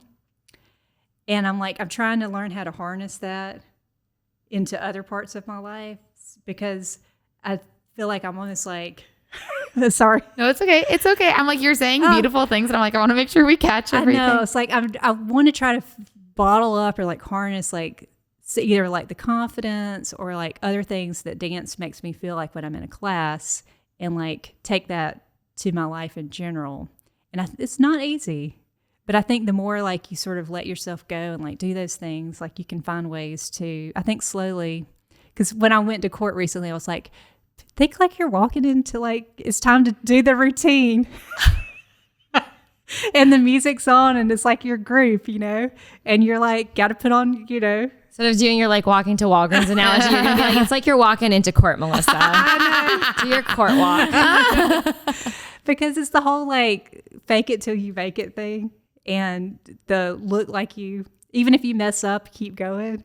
And so there's so much you can learn from dance. And I think just being like the whole being vulnerable and trying new things with dance, like I feel like if you can kind of like do that in the dance class, which like you can certainly take that and like, you're like, okay, I did that in front of people. It was okay. So I could go do this. It's so funny that in dance class and recitals, you have all this vulnerability because you're doing this thing in front of people, but then it breeds this like weird confidence outside of dance. Yeah. Because you went through all that. All that. You're like, I danced in front of people. I can go and like do this. Yeah. And then everyone sees you as like confident, but I'm like, oh, if only you saw me and the wreck that it took to get here, And there are so many components that are vulnerable about dance, because especially if you do performances, which you've done a number of performances, you're performing at least on an annual basis, but much more than that. Like, you're wearing costumes and you're doing your hair and makeup, and you are saying to the world, we worked on this and this is what we have to show for it. And like, there is something to be said about that. And you are performing like just all of that. And then on top of that, like you're inviting friends and family, plus you have all these strangers, plus the one we went to, they were streaming it. So then, I don't know, I think they said like hundreds or thousands of people were watching. Like there's a lot. And then you're performing the thing and you have to remember the thing and you're trying to be in, like, it's a lot of vulnerability. And then even in a class, walking across the room in heels, like you're like, this is me as a woman. You know how I feel about just the walk. Yeah, I know. We know how Rachel Lynn feels about walks, just even without the heels. But I think that walking in heels is, even without heels, but especially in heels, it's like one of the most vulnerable things, especially in a heels class. Any choreography you do, you're like, this is me being sexy, and we don't know. Is it. Yeah, this is it. all I got. This is what I have. This is me at my most sexy. You're welcome. Like you probably put on like a slightly sexier outfit. Like, like there's just a lot that you're communicating to the world, which is really vulnerable. And so of course I think that builds character when you're going into the outside world. But even my husband's like, I can tell you've been taking dance class again. But I think that's wonderful. That's a question that I actually ask all of our guests, or most of them at least, is how do you feel like dance has affected your everyday life, or do you feel like it's affected it? And it sounds like you're like, yes, and I'm trying to incorporate it more. Like purposefully. Yes, yeah. Which I think is really beautiful though. Do you feel like there are other, because it's interesting too that I think that if you were to go to someone who's never danced before and say, yes, I am a lawyer and me dancing and training and performing as a dancer influences my work as a lawyer, I think people wouldn't expect that, which is what I think is really fascinating about dance. I think so too. And I do think it sort of helps you get over some hangups, because a lot of times I do think like, okay, I mean, why And it's probably the same with acting. Like if you're used to sort of playing around and acting, I think sometimes any job, I mean, but definitely with lawyering, I think sometimes part of it's like putting on like a character for whatever. I mean, you can't, they always say like be yourself, don't like try to be something else. But within that, like I think there's ways to sort of get your confidence up. Yeah, they don't need to see myself on a Sunday night, you know? But, and I just think also finding that balance, like, is helpful. So I always tell people, like, especially I feel like, because lawyering is kind of, especially litigation, is a stressful job because you're dealing with, I mean, our cases are always disputes. They're always problems. So, like, someone's upset with someone else or some business has been harmed by another business. So, and a lot of money's on the line. So it can be, you know, just a lot to deal with, knowing that you're trying to, you know, use your skills to either help a person or a company out of a situation and knowing that they're spending a lot of money for your services. So all those things can be a lot. So I just think like having some balance is also good, because I think I've seen some people get like, take it and get totally stressed out by it, and it's not healthy. So I just think also like finding something to give you like to channel that out. I mean, just for other reasons too, not just for the confidence in the job, but just to have an outlet, I think is so important. And this is a fun, and dance is a fun outlet. Yeah. And it's like, and it's good. Like it's healthy. It, you know, I feel like I don't really like exercising. Oh, interesting. So, I mean, I like being fit and active, but I don't like going to the gym. Yeah. So for me, like this is my way to try to stay in shape is through dance classes. So I'm like, okay, I can try to be fit, have the confidence, have fun, like all those things like to me like come with dance. And there's not much you can do other than like dance classes that, you know, cover all those different grounds. That's how I feel. Okay, we're back. We had to do a group P session, which turned into snack session, which turned into gossip. So not actual As gossip. it does. Yeah. Just by gossip, I just mean to catch up on some things. But anyways, okay. Thanks for being here still. Thanks for staying here after the break. I think I've threatened to have to pee in the middle of these every time. This is the first time I think I actually did it. But wow, I feel like a brand new woman. Okay, here's the other question I have for you, because a lot of times I feel like people who find dance, especially as adults, or refind it, have some sort of traumatic experience in a dance class. Do you feel like you have one? Like from before or now? From I guess ever. Yeah, I guess ever, really. Some examples is Shoe. Shoe. I always use Shoe because Shoe is like, yes, your class. My first class with you was traumatic. And I almost didn't come back, but I did. And I'm glad I did. So, and sometimes it's just like a teacher, or it's a vibe, or the choreography, or, you know, the class, etc. I know this is just going to sound like hokey or whatever, but I've just always loved my dance classes. No, you're not the only one who said this. So, and because like no one, like I said before, like no one's making me do it. So like every time I go and sign up for a class, it's intentional. And even if I have like a class I haven't enjoyed, it's never been traumatic. I may be like, okay, I may not, you know, do that one again. That might, or like I've worked my way up. Like one time there was a class I took, and I wouldn't say I enjoyed it because I was kind of like stressed the whole time, like that I was trying to just keep up. But, and I didn't take it for a while again. But then I took it after I had done some other classes, and I did give it another shot. And the next time I took it after a little like break of doing some other things, I didn't feel as bad about it. Like I was like, okay, this felt better this time. What style was that? It was jazz. It was. Was it like a technique class or just like a regular jazz class? It was a more technique-y jazz class. It was, yeah. And so I felt like, okay, that made me actually feel good, because I was like, clearly I've picked up some things like in the middle.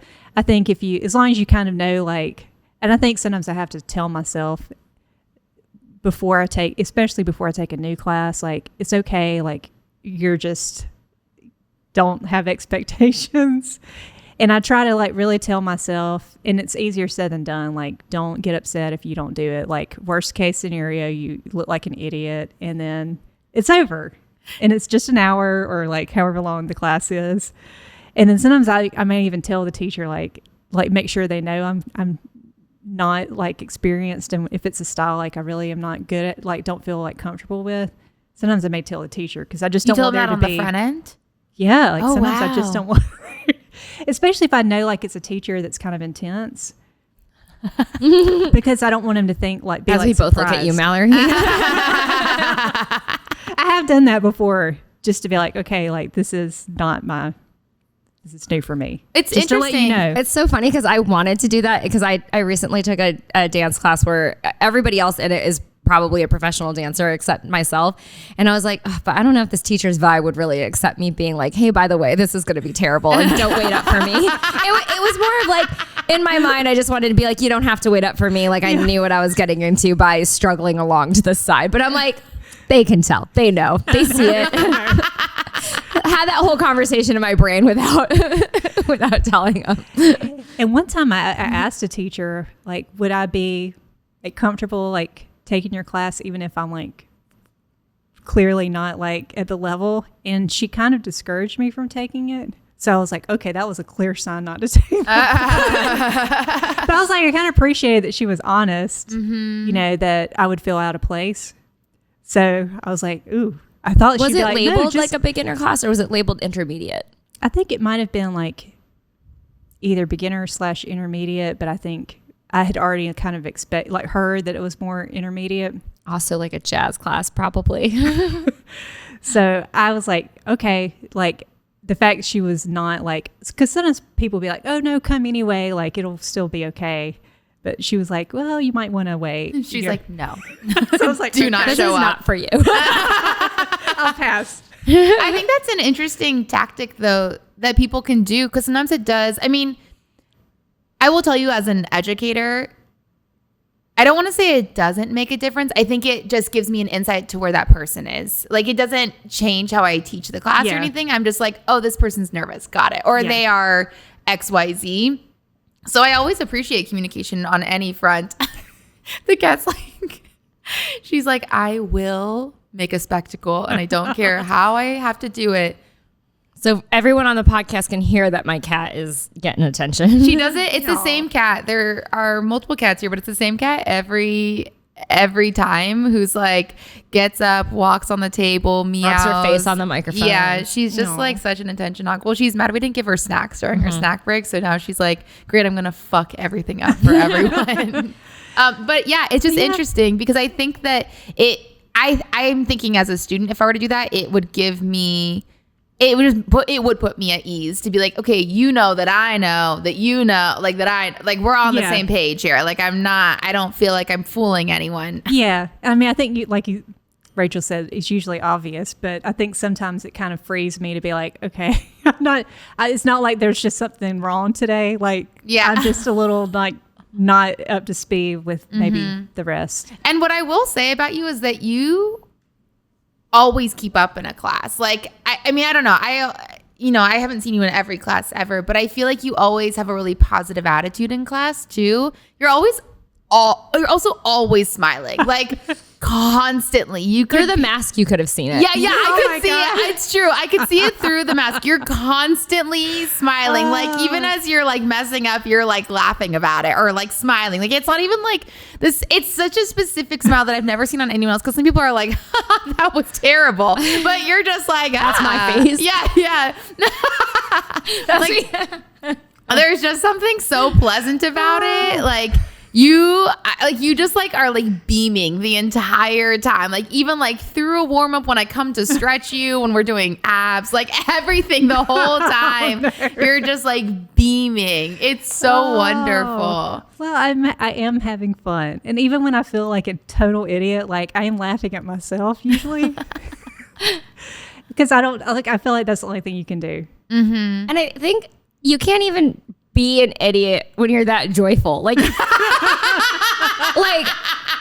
like how hard would that be for a bully to make fun of like so much joy? You know what I mean? I think about this when I smile through some of the classes that I know I'm doing terrible at. I'm like, you can't hate me. I like being here. Well, you know, that kind of goes through my mind sometimes. I'm like, A for effort. I try hard. Yeah, I'm working with what God gave me. And not my parents from ages like 9 to 16. Oh, I did show up for a ballet class one time, not realizing I was showing up for a ballet class. Oh, wait, Yeah. how does that happen? Hey, you know, Rainey ended up in an elite MBA program, so anything is possible. It was a different schedule. It was, I thought I had like the schedule right, and it wasn't where one of these where you pre-registered. You showed up and paid. And I just got it wrong. Like I thought it was either like something was at 10 and something was at 11. And I think like it was jazz and ballet. So I went thinking I was going to jazz, and it was ballet. And there was only like 3 people there. So I was like, oh, there's no way to hide. Nightmares have been made of this. I know. You show up to ballet class, there's 3 of you all. So you can wake up with the sweats. They're like, we're starting with torgetes. Oh. You're like, no. After our freestyle stretch for 15 minutes. Yeah. So I was like, I probably did start sweating like very much. But everyone was really nice. And I said, and she's like, I'm so sorry. And I was like, I'll stay. But in my mind, I was thinking, oh my God, it's like my worst fear. But it ended up being okay. I mean, everyone else got like the combo like much quicker, but I wasn't like terrible. And I made it through, and like, I was a little slower, but it wasn't bad.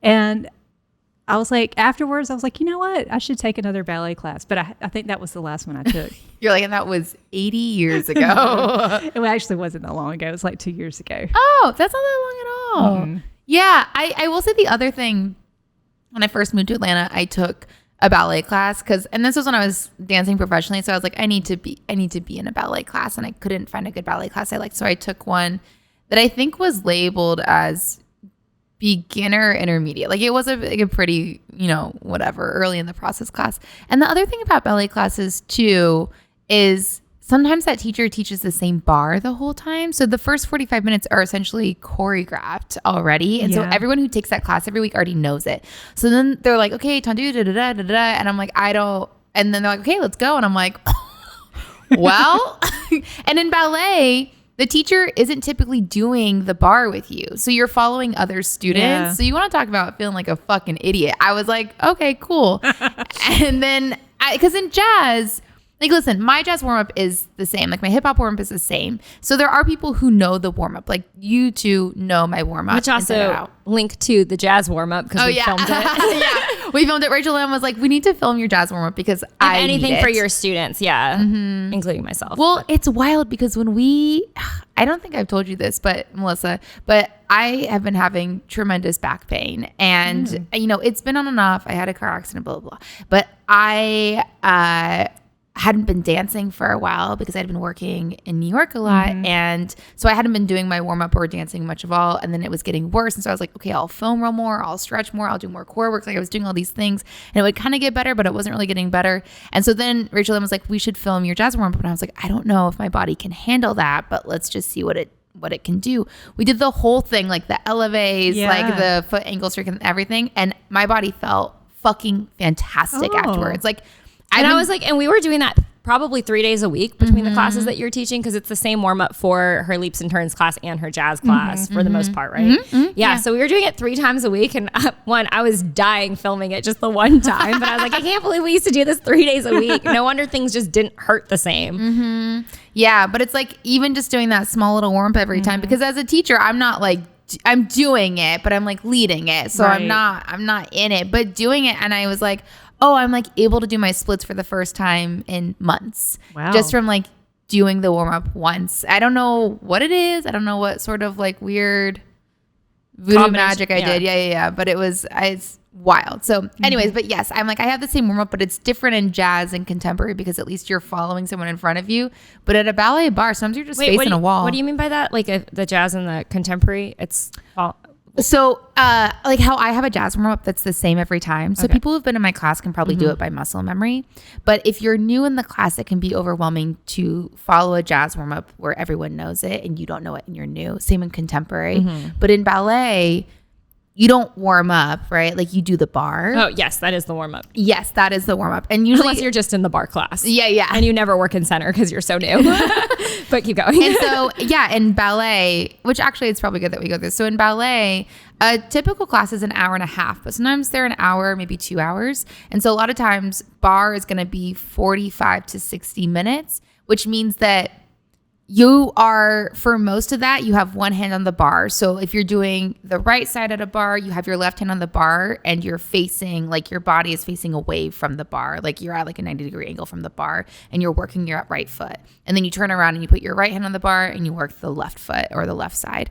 And so what can happen is if you're on the end, maybe on the right side, you're able to follow the person in front of you, but then you turn around and there's no one there. Oh, yes. And okay. because the teacher a lot of times isn't doing it. Like they're just kind of walking around or calling it. Yes. They like talk and they like clap like this. Yeah. Or they're like, okay, this is what we're going to do. Tanya. And they like do it. They like do it with their hands and they say everything. And then they're like, got it.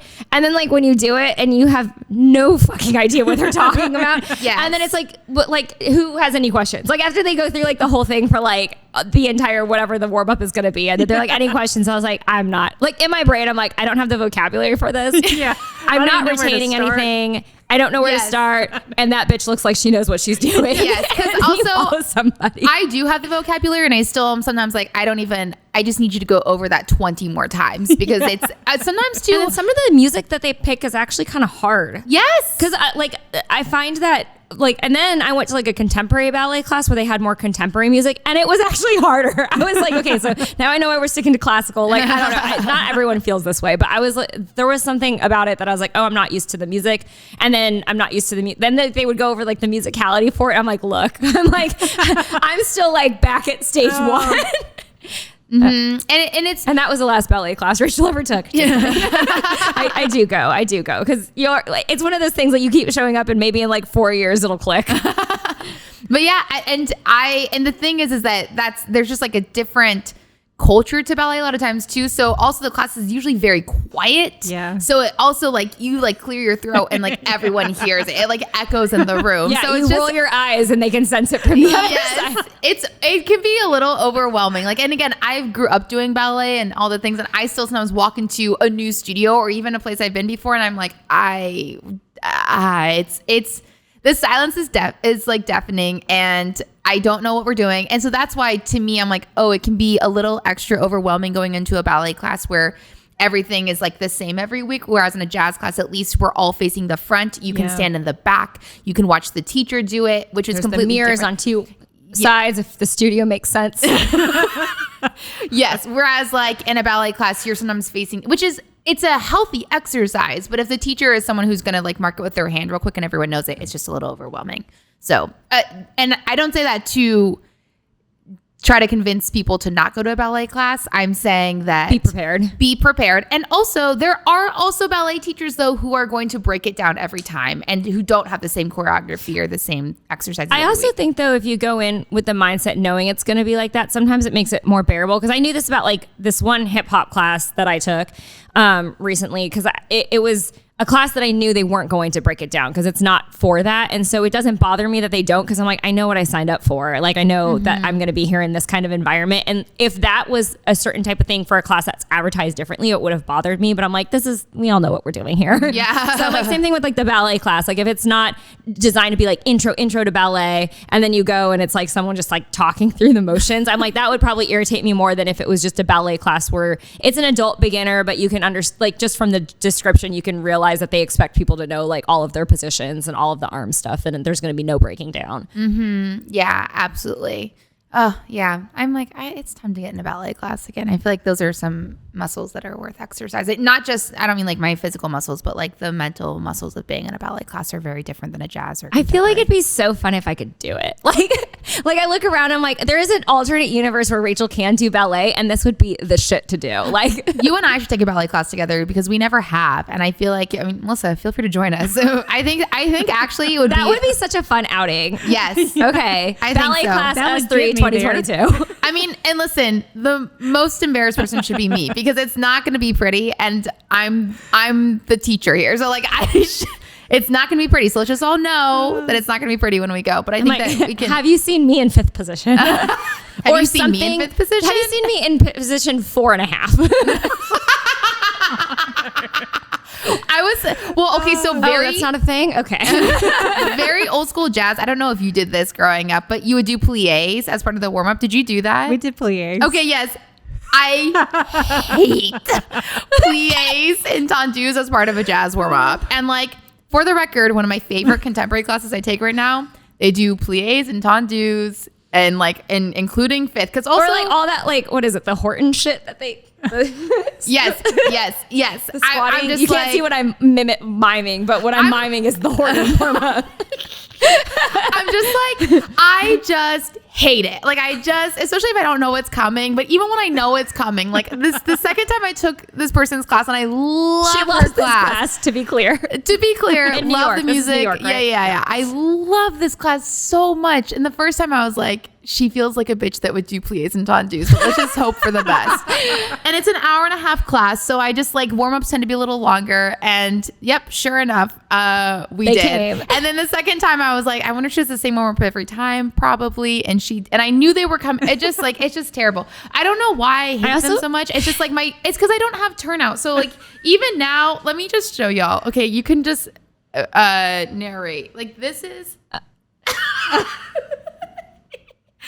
like geometrically, it's not what you think the position would look like. Like it's almost just a straight line with like a slight bit of turnout. That's my 5th position. So then we're like trying to like do pliés and tendus, and I'm like, this is so pointless. Like 1st position we can kind of get away with, but I'm like, even then this is mortifying. She's like, this is why I got into jazz. It's the parallel. Yeah. It's the parallel aspect of jazz that I was drawn to. I don't know. I keep wanting to just emphasize how terrible it is. Like not my turnout, which is not great, but like just like doing pliés and tendus in a jazz class, it ruins the vibe for a few minutes. Since we're talking about exercises I hate or we all hate in warm-ups, I hate it when we're in a straddle and you have to do the bend the leg thing. Oh. In a straddle, I was like, none of this feels like I'm tense and everything. Like none of this feels right. I also have no straddle. Let's like... I mean, that's a whole other thing. But like to be sitting there with your arms out and then you're like in a straddle and you're bending your legs and you're like flexing and pointing. It's like I've quit classes because that's in the warm-up. Which no, I don't recommend. But I mean, baby steps with this girl over here. Okay, I'm Rachel the beginner.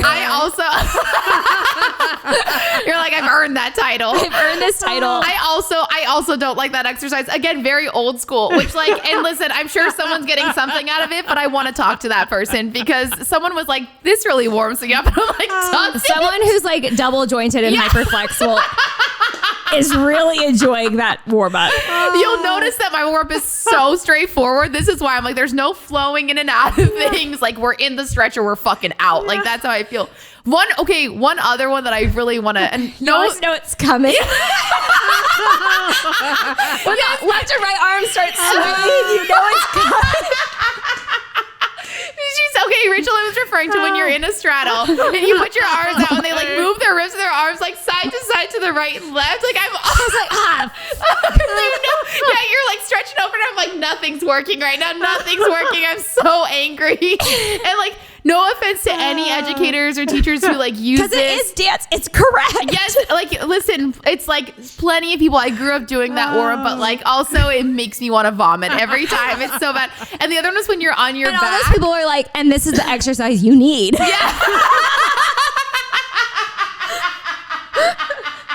They're like, you hate it because you're working the thing you're supposed to work. And I'm like, you sure? Because then the other one is where you're on your back.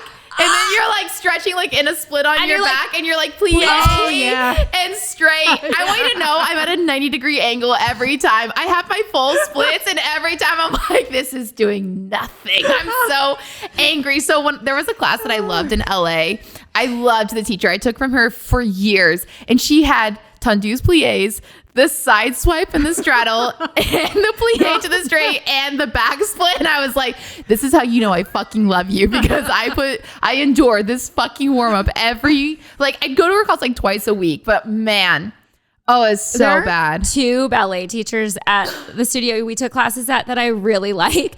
And I'll see them warming themselves up with that, like laying on the ground with the splits, with the plie. And I'll be like, oh, wow, must be nice. Like, I was like, I wonder what that's like. Like, I sit there looking at it and I was like, wow, like, this is what you do to, like, just the way that any of us, like, you know, bend over and forward fold to stretch before something. Like, this is their stretch. I'm like, wow, so cool. For the record, I do like using a strap and stretching on my back, stretching my hamstrings. That I do enjoy. The thing is that I feel like it's my supposed niece to be, does that. She'll hang out. Well, she doesn't even need a strap because she's so flexible, but it's almost like a laying back.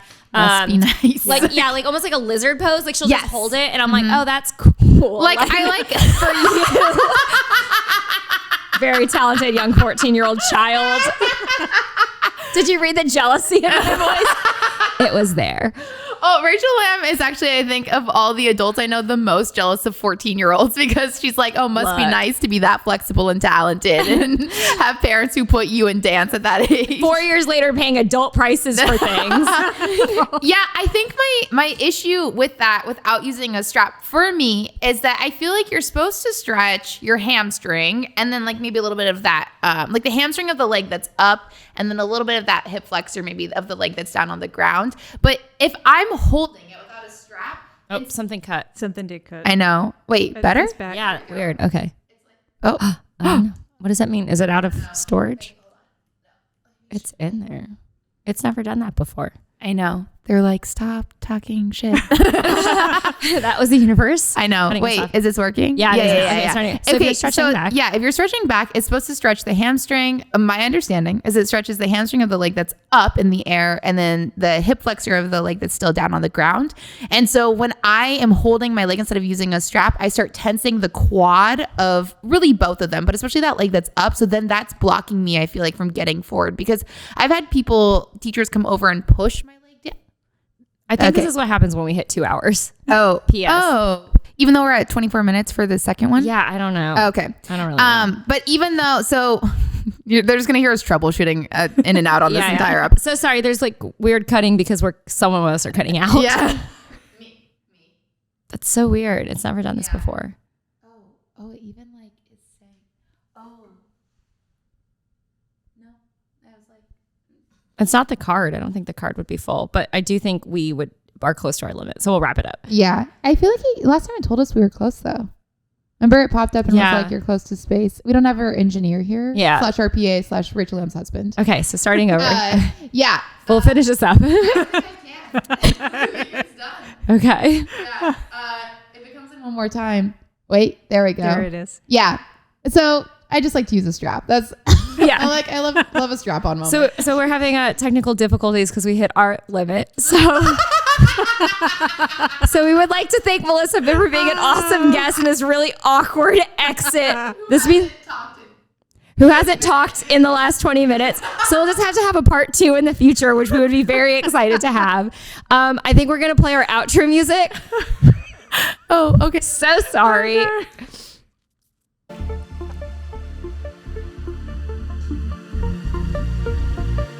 Wait. I did thank Melissa. Thank you, Melissa, for being our guest. Wonderful. We're probably going to do a part 2. Cue the outro music.